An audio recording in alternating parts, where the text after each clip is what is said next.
But if the police were involved, they're kind of like family business. You got to figure it out. Mm-hmm. We only diffuse if it's a problem in the public. Yeah, we did our research. Like, we contacted people in the police force, friends of ours, and, you know, spoke to our local police department and lawyers even. Like, we were trying to do everything we can to make sure that her sisters are safe and out of harm's way, and this was kind of the most civil way to do it without pursuing anything like court related. Because I didn't know how to fight this battle. Why am I, the oldest child who doesn't even have a kid of her own or a house, have to figure this out to protect innocent children? 1, 2, 3, clap. Yeah, good job. First try. I know why I've been fucking up this entire time now. You know who you've been fucking this entire time now. Not me. Because I've been fucking myself. Cut. All right. So it has been a very, very long time, but Venture Casually is now back. Lots of mini updates since our last venture.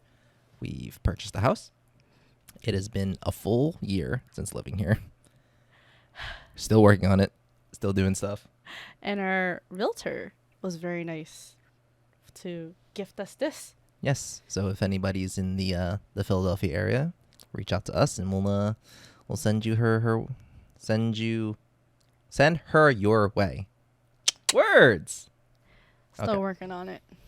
Yeah, we talk a lot, but not on this kind of almost formal setup anymore. It doesn't have to be formal. But if anyone's interested in buying a house, good luck, have fun.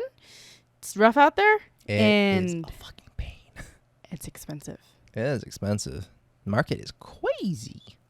We had a list of wants and needs, and we had to cut a lot of the wants out. And needs, and we kind of just settled. It's not bad. It's okay.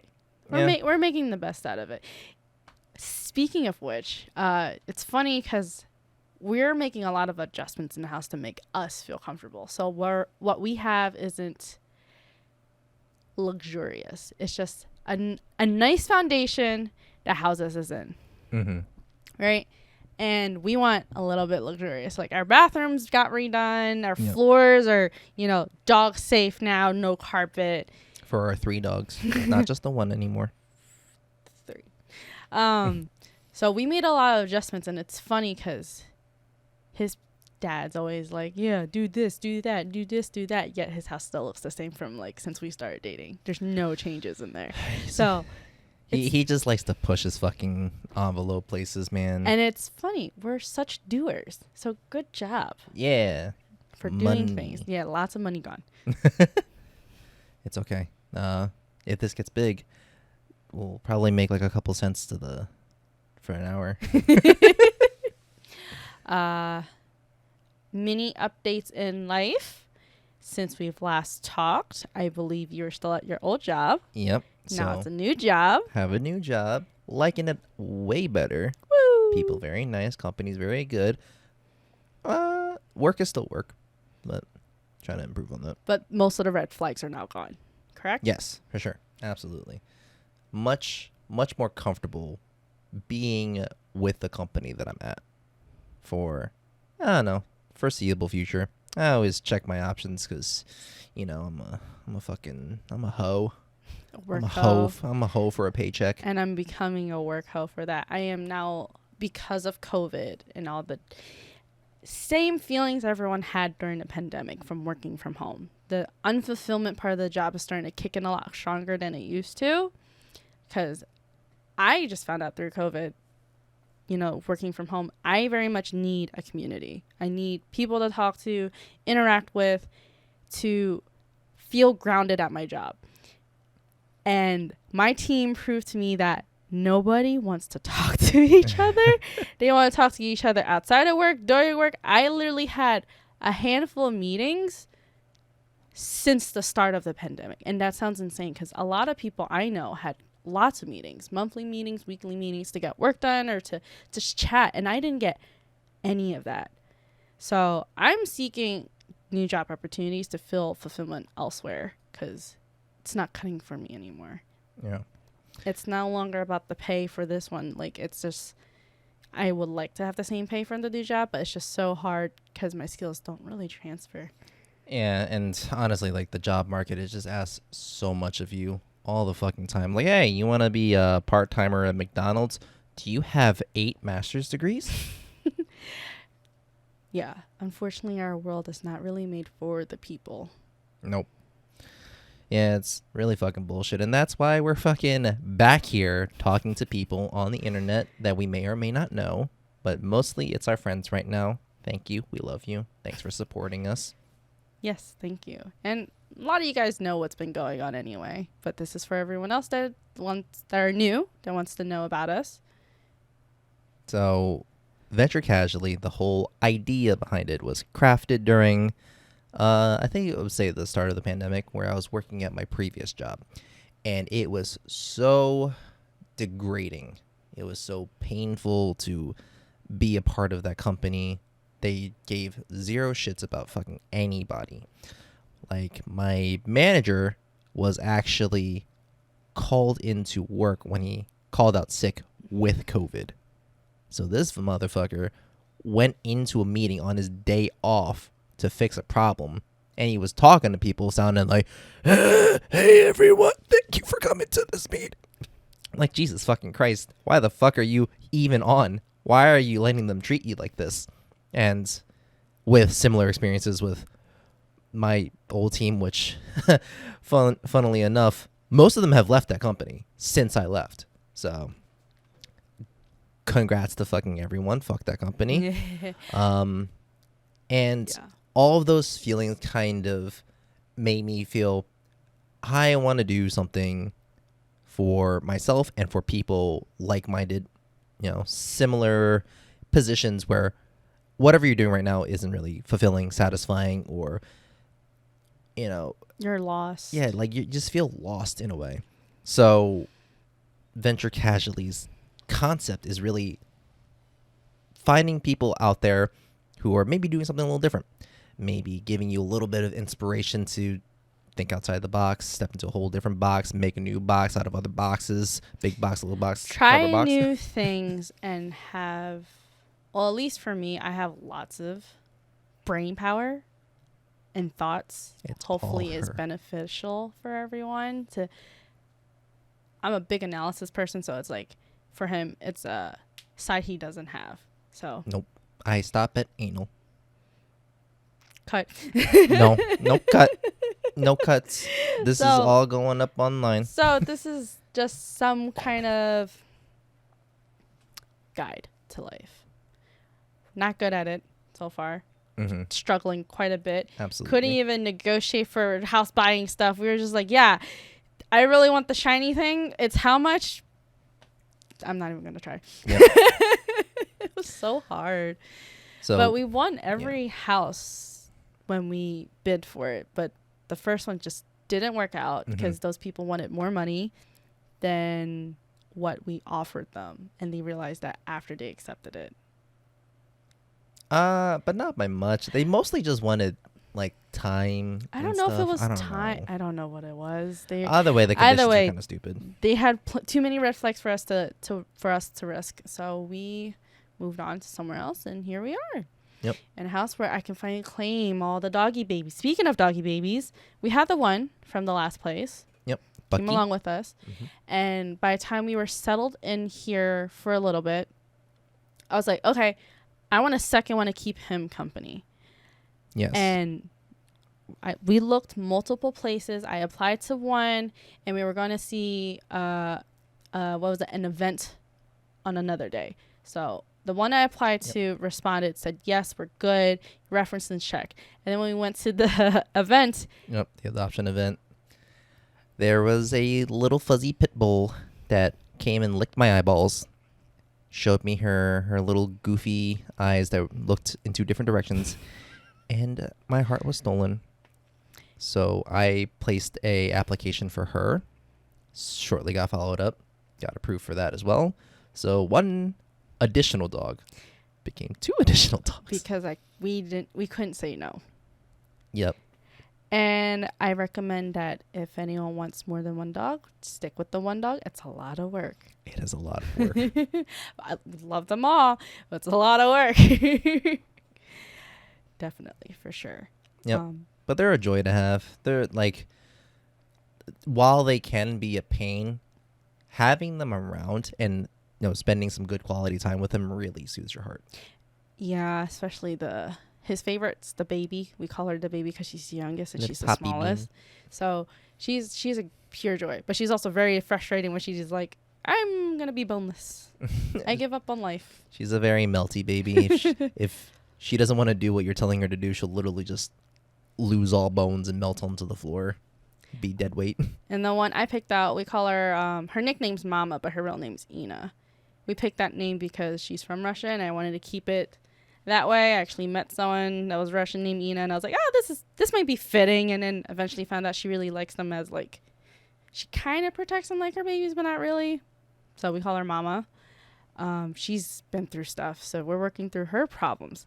Yep. And now we're gonna work through our problems, right? Life's been hard. I mean, life is all about problems and solving. Sometimes solving, mostly managing your problems. Lots of managing. COVID was a harsh time. Absolutely. For some, it's one direction, others is different directions. So recently, we watched a movie called Everything, Everywhere, All at Once. Yes.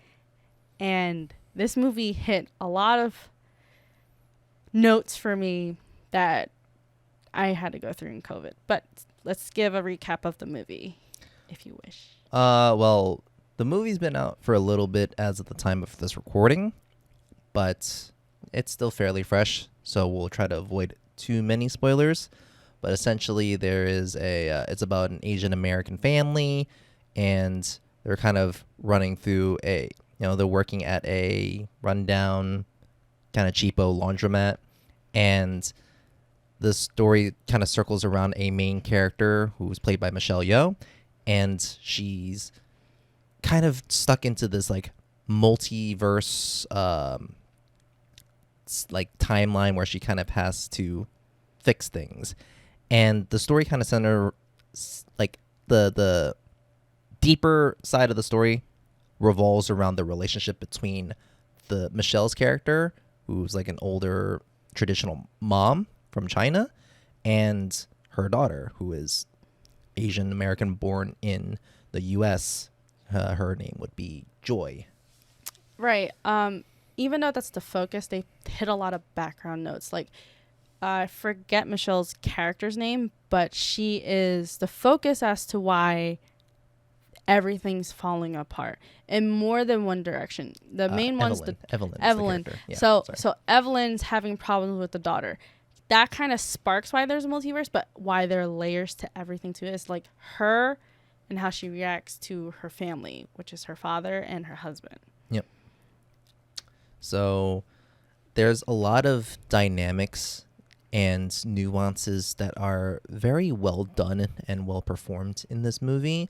And as Asian Americans ourselves with like similar backgrounds and family dynamics, it really hit the nail right on the head. Like the writing and acting was like masterful, right? Yes. And it really, really put to light the actual disconnect between how Asian parents might perceive a relationship with their child versus the other way around. So, like, Asian parents will often, not really express love in ways that you might see on, like, American media, or even, like, if you're, like, from, like, a Western type of family, you might get a little more, like, hugs and kisses, words of affirmation. Asian parents, like, immigrants, generally don't do that. Nope. Not at all. And seeing this kind of played out on the screen, as accurate as it was fantastic. Highly recommend watching this movie. Yes, definitely. And there's a lot of points where Wendy felt like she was being personally attacked because of how real it was. So guilty. So I'll leave that to you. So it's very personal story, but I don't mind sharing because I feel like I grew up thinking everyone I knew grew up with great families.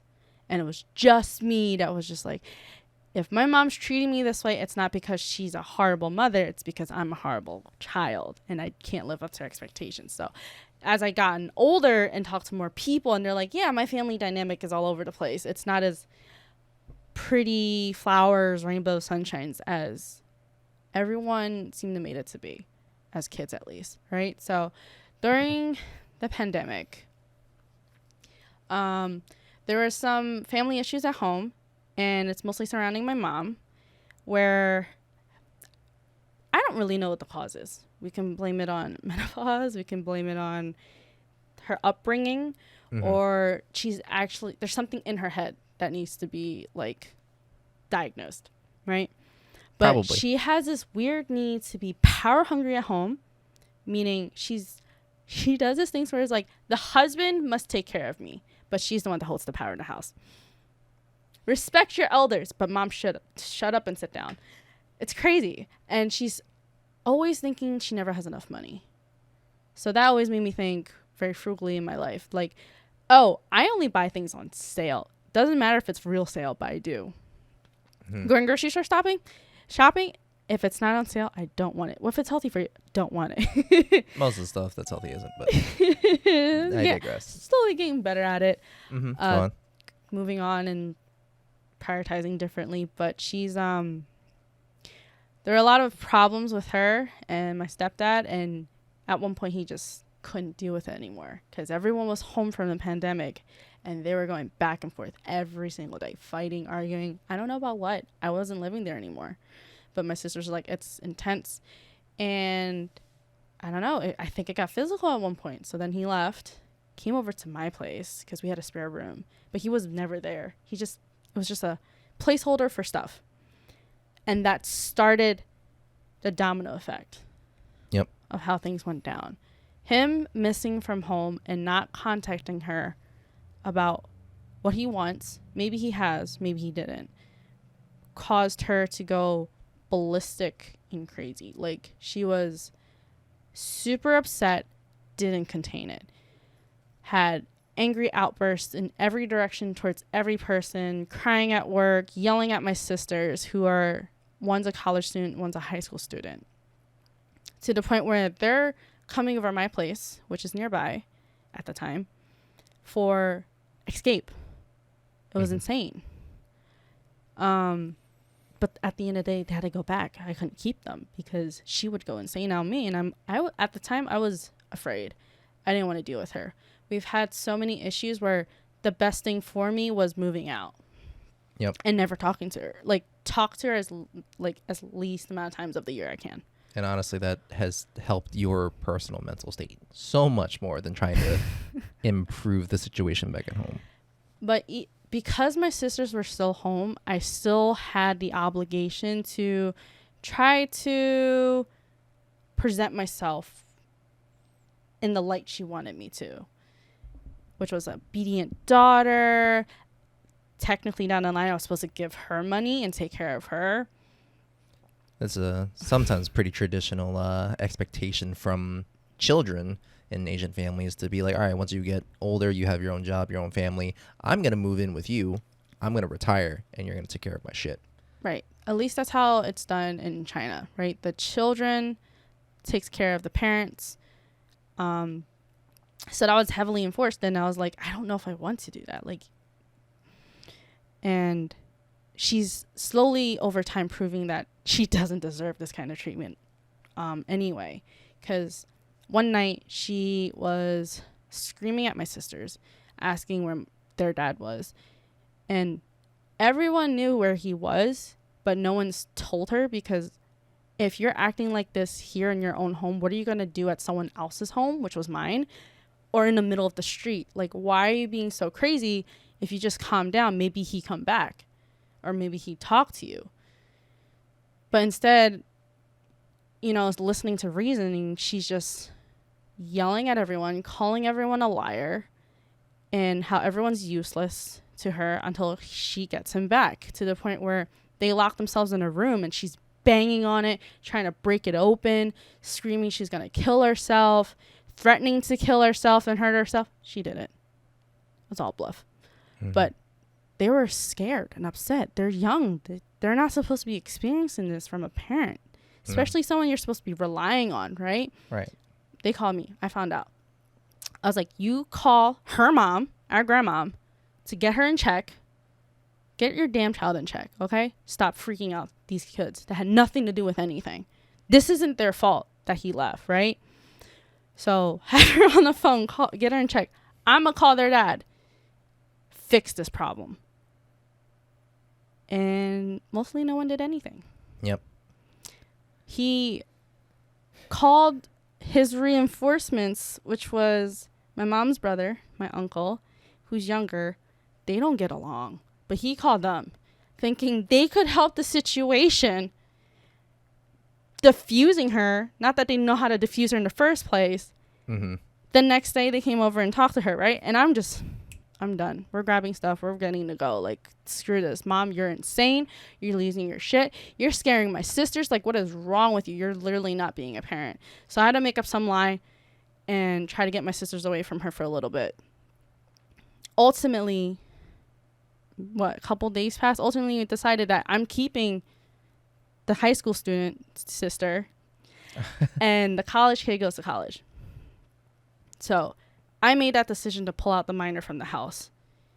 Legally, I don't think I'm allowed to do that. But if the police were involved, they're kind of like family business. You got to figure it out. Mm-hmm. We only diffuse if it's a problem in the public. Yeah, we did our research. Like, we contacted people in the police force, friends of ours, and spoke to our local police department and lawyers even. Like, we were trying to do everything we can to make sure that her sisters are safe and out of harm's way, and this was kind of the most civil way to do it without pursuing anything like court related. Because I didn't know how to fight this battle. Why am I, the oldest child who doesn't even have a kid of her own or a house, have to figure this out to protect innocent children? So it was really stressful because after I got her out, I was freaked out every single day from that point on because she knew where I lived. She's never come over, though. Like, I never allowed it. Like, you want to talk to me? I'm going to your place. You never allowed at my place, kind of thing. So I was worried every day she was going to show up, ask for my sister, ask for the dad to go back and get control. And instead, none of that really happened. She kind of just, boiled on her own, contact him every single day, bothering him or whatever. I don't know what she wanted. She just was losing her mind. Eventually, the stepdad went back. He had a conversation with the three of us before he decided, and we're like, you're insane. You're possibly physically and mentally abused in this relationship, and you want to go back? Yep. His reasoning was, we've been through so much together. She's still a friend. Meanwhile, like, literally 2 days ago, he was fucking crying in front of his young daughters, going like, what happens to me if I go back? Yeah, so for people who don't recognize abuse, that's what it looks like. You've been, like, for some reason, he's still attached to his relationship or the good parts of it. But those good parts were over 10 years ago. And all of the kids know that. Like, we've seen how bad the relationship's gone, yet he decided to go back. And I was like, you're stupid. You're stupid for doing so, but have fun. And it's a result of gaslighting is probably the correct term, where he, the perpetrator makes all victims feel like they're at fault for, like, the situation. So the dad in question is feeling at fault for the mom blowing the fuck up. But yet when she blew up and I needed his help, he didn't come through. So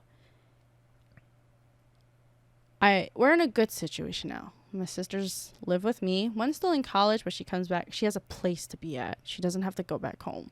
We haven't really talked to her since. I made the decision to never talk to her again. The only person I talk to is the stepdad. And even then, it's minimal because everyone from the family, the main family, anyone that got involved are pretending like it never happened. Yep. And everyone's been trying to tell us to pretend like it's never happened again. Like it's never happened at all. It's not an issue. It was only a one-time thing.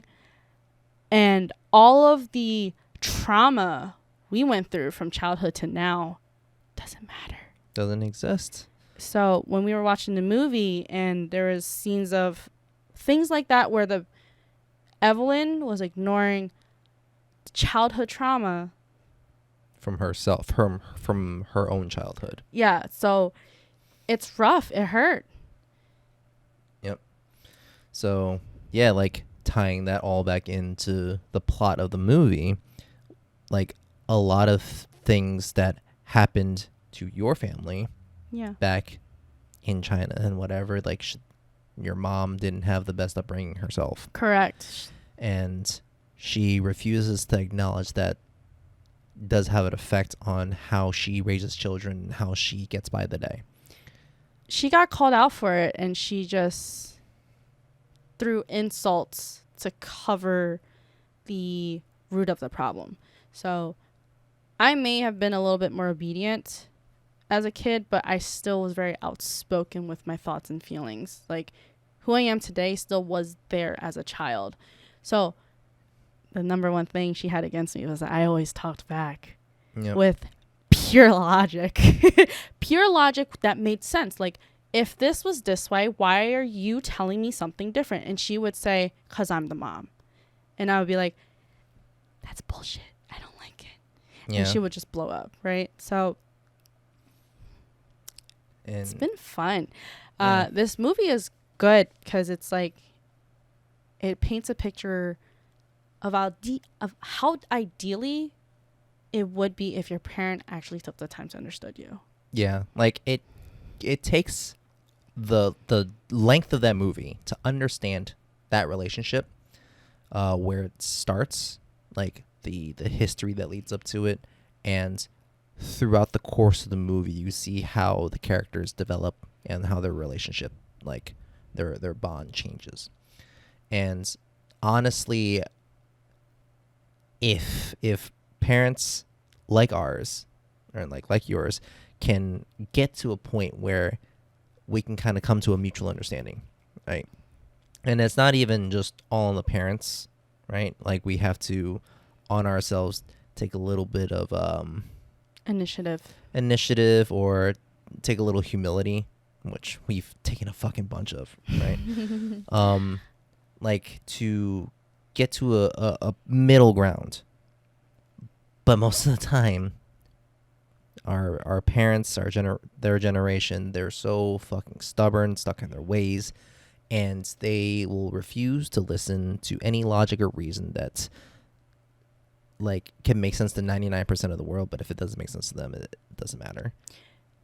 Yeah, so it's crazy. That movie just hits so hard for me, and it sucks because I can do everything in my power to try to reach that middle ground, and it's never going to happen because she's so close-minded. She doesn't want to hear me at all. It's so funny. It's not funny. It's sad to see your own mom be on her hands and knees crying to not leave. And you're just like, you're too toxic for me to want you around.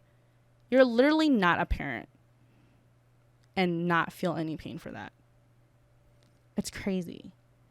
To the point where you're just so done with this person that you can't even consider her mom. She's just a person. Right. So this movie is like the one extreme, and what I had to go through COVID is the other extreme. Yeah. On the bright side, everyone's, my sisters and I, the more important people, are doing much better. We're learning to manage the feelings because there was a lot to carry. Because I had to pull a big move I never thought I had to do. And then all of a sudden, the college student has to be more of an adult for herself and manage things that she's not learned to do. And I can only coach her through things, but at the end of the day, she still makes a decision whether or not she wants to be an adult or ignore her problems. And then the high school one, we're learning how to communicate with her. And it's hard because we never had the chance to. We never had a parent that said, how was your day? And then only talk about yourself. Oh my God, awful. Yeah. So we're teaching her how to communicate her feelings, and when she's upset, when to talk to her. She's doing really well with that. And trying to be like the first generation parents kind of people, you know, like there's a big difference between immigrant parents and first generation parents. Yeah. They try to fix everything they couldn't have from their own family if it was that serious, because some parents are okay.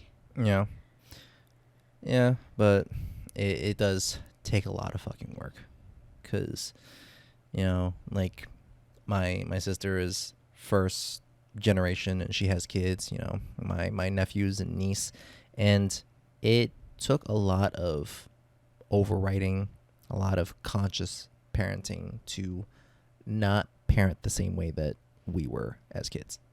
And we also still make that mistake too when we babysit them. We have to catch ourselves to not do what our parents did, because we realize it's not productive. It's not helping the kids learn. It's not helping them grow. Yeah, we may not be parents, but we are somebody to them. Yeah, it's like a lot of sit down, shut up, I'm the boss, be quiet, and like, you know, it's not constructive for kids, and it's really about developing a solid bond of trust and someone that they can see as a role model and someone that they can come to when they have any needs or questions in life. You know, it's really just being an adult. It's learning how to be human is the hardest part. Yeah. Like, we got to separate between, like, I'm the fucking boss and I'm there for you as another person. Yeah, like how schools, jobs set you up. You're supposed to be the boss. You're supposed to be a robot. No feelings. Everything's under wraps and controlled. But production results. Outside of that, you need more. Like, you need to be human. You need to be relatable to people. You have to be, oh my God, polite. Well, I don't know how I got any job then. I'm fucking far from polite. You're polite. Stop, you're joking too much. But being sympathetic towards others, whichever you can float with, right? Not everyone's one, both, or the other. So I struggle with one of those. Yeah, everything's a fucking struggle in the end. Like, it's all about constantly acknowledging where you're at, reevaluating, and prioritizing things to improve upon. Like, not every day is going to be super productive. Not every... Or great. Like, yeah, it's not always going to be rainbows and sunshines. Like, truthfully, for me, it hasn't been. Yeah. Since COVID started. Like, work from home, amazing. I get to do whatever I want from the comfort of my home. I am so deprived of, like, social activities and stuff. Like, as time goes on and COVID's kind of starting to be fading away. COVID fake. we got our booster shots. Well, we didn't get our boosters. We're vaccinated. We got vaccinated. We believe in it. Just saying, as time went on, like, as time goes on, it's everyone wants normal again. And during COVID, during the lockdown, I was like, it's not gonna be normal. I don't need that. And now that we're getting closer to normal, I'm like, oh my God, I needed that. Like, we missed it for sure. Like, I'm an introvert, and even then, like, having the ability to go out, have a night out with friends, and do all that stuff, pretending like everything's fucking normal, and not coming home with COVID. It's great. It's a great time. So. But yeah, ultimately, it's learning to communicate with others. Like, even though I miss socializing with people, if you can't communicate, it doesn't matter. So communication is a lot of work, always ongoing. Biggest challenge, even between us. We had plenty of spats in front of my sisters, and they're afraid whatever they had from home is repeating here, but we do our best to resolve it and when we resolve, we tell them what happened Mm-hmm. and what we've come up with. Yeah, it's important to be be a part of not only seeing the problem but seeing the process and resolution, because sometimes when like you're young, you just see your parents fight, and then like 3 days later they're fine. They pretended like nothing fucking happened because that's all they did. They probably didn't talk about it, and even if they did, their kid wouldn't know otherwise. Yeah. And then it makes it so much harder coming into an adult, dealing with other people that have strong feelings or boundaries or whatever, etc. It's hard to kind of figure out a way to reach a conclusion without losing your fucking mind. I know for both of us, when we went through that as kids, growing up as an adult, we became non-confrontational. Like, we wouldn't confront both of our problems when we first started dating. Mm-hmm. We were like, no, it's not a big deal. Don't worry about it. I got it figured out. We don't need to argue about this. Now I'm always arguing with you. I've gotten more argumentative with you. I needed to learn my own boundaries, but that's, still a work in progress. It's a big work in progress. Yep. It's a big thing. For the three of us, our biggest thing is 1, communication. 2, boundaries. 3 for me is to learn to be more empathetic towards others. Because I'm very strong in my position only because I was never heard as a child. So when I deal with people that heard me but didn't acknowledge it, I'm immediately like in fight mode. For my sisters, they're in flight mode. So I'm trying my best to build up that confidence to be able to address their problems and such. Yeah, I'm like mirroring that point. Like, I guess I also have the same issue of not feeling acknowledged growing up, and in such case I became a fucking people pleaser. So I will try to read minds wherever I can and make things happen. Like, I'll put 100, like 99% of the way if I can get you to do that one. And for me, that's worth it. But as time goes on, and as we've come to find out, that is horrible for my personal sense of boundaries and my own mental health. Mm-hmm. So that's why I'm in therapy. I'm not. We could all use a little therapy, but it's on the individual to make that choice and find value in it. I find value in therapy. I just know ultimately therapy tells you figure it out. And I hate that. It's like, then why am I talking to you? Give me give me answers. Is it C? Is C always the answer to this multiple choice? So I'm very much someone who finds problems or finds resolutions on my own. So I've been to counseling sessions a bunch of times, and at the end they're pretty much saying you kind of know yourself pretty well. You self-evaluate, looks like consistently. Mm-hmm.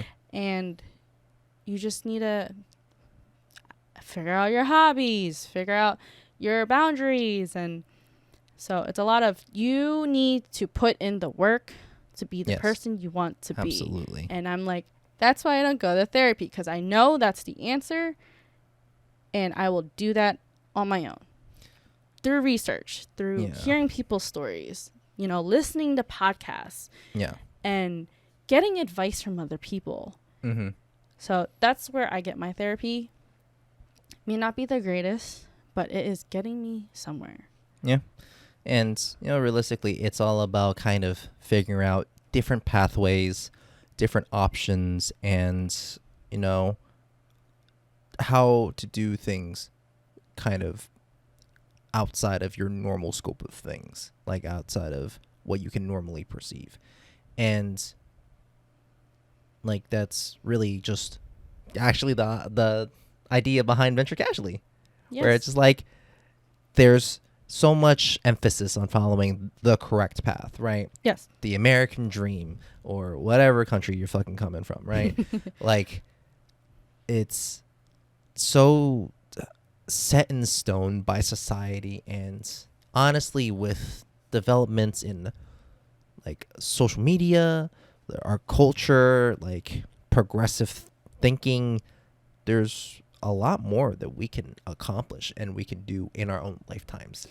In your own special way, cater to yourself. Yep. To feel fulfilled. Yeah. Like when you finally get to know yourself and know what works for you, what doesn't work for you, life is a little bit easier. Yeah. Like, especially with the podcast. Like, I did a few episodes 2 years ago in 2020.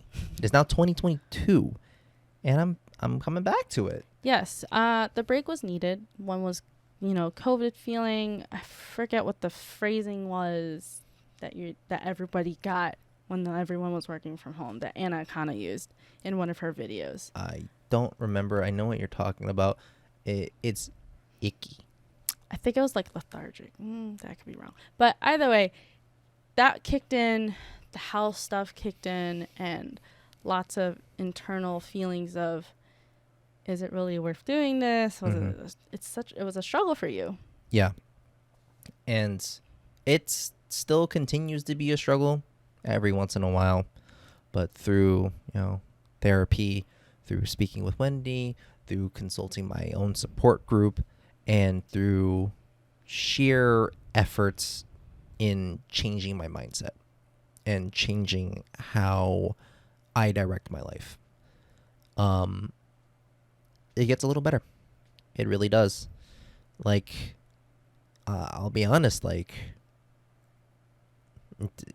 2 years ago, or for a long time before that, I couldn't tell you that I cared to live. But no, like, that in itself was hard. Fucking living life to the best of your ability day by day is harder, but it's so much more rewarding. And that's the point that I'm kind of coming to. And it's great. It feels fantastic. Yeah. So I don't think everyone knew that, but it was a struggle. And the whole reason why the podcast came to thing was to give more meaning to your life. Mm-hmm. Yeah. And I'm not even like really afraid to share that point either way. Like, it's kind of up to whoever's listening to be like, oh shit, or oh damn. Oh damn, but at the same time, I'm pretty sure a lot of us feels that way. Especially how the world is turning to. We're not going to talk about any of those things, but how everything's turning out right now, it's a lot harder to find a reason to live. Yeah, for sure. Like, some days are worse than others, even for myself, but we try to pull through with what we got. If tomorrow does end, at least I have 3 dogs to love. That's right. Like, it's finding those little fucking gems, right? If the day is a haystack, find your fucking needle. And always know that we're here to listen and to talk about life experiences. Yep. And thanks for tuning in this episode of Venture Casually. It's a great return episode. Please, if you're listening or watching or wherever you're consuming your podcast, please give us a like, subscribe, do the whole 9 yards. It really fucking helps us out. And you can reach out to us on Twitter, Instagram, and we'll leave our social media in the descriptions or whatever. And just let us know what you thought of the episode. Yeah. Anything that you would like us to talk about or shine light on. Yeah. Or just a straight review of the episode itself, if there's anything that we could have done differently. But outside of that, thank you, everyone. Keep venturing casually. Thank you.